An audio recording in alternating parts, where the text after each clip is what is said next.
ఈ రోజైతే గోంగూర tomato egg curry అండి. ఇది చాలా బాగుంటుంది. తప్పకుండా మీరు కూడా ట్రై చేయండి. డిఫరెంట్గా ఉంది. గోంగూరతో మనం ఎలా ఉన్నా కూడా బాగుంటుంది కదా.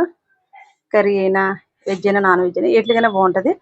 ఫస్ట్ అయితే గోంగూర అనేది నేను క్లీన్ చేసుకుని ఉడకబెట్టేసుకున్నా. ఉడకబెట్టుకుని గోంగూరలోనే పచ్చిమిరపకాయలు వేసి ఉడకబెట్టి పక్కన పెట్టేసుకున్నా. తర్వాత కళాయి పెట్టుకుని ఆయిల్ వేసుకుని కొంచెం ఆవాలు, జీలకర్ర, ఎండుమిరపకాయలు, ఉల్లిపాయలు, పచ్చిమిరపకాయలు. ఉల్లిపాయలు అయితే ఇలా చిన్న ముక్కలు కాకుండా పొడవుగా సిరుగుల కింద కట్ చేసానమాట.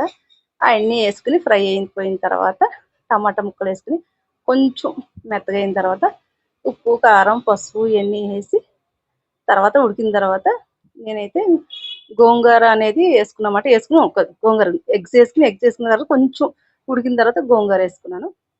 గోంగూర అది వేసుకుని దాన్ని మెత్తగా ఉడకబెట్టేసుకున్నా. లాస్ట్లో కొంచెం కొత్తిమీర వేసుకున్నా. కర్రీ అయితే బాగుంటుందండి. నచ్చితే మాత్రం మీరు కూడా ట్రై చేయండి.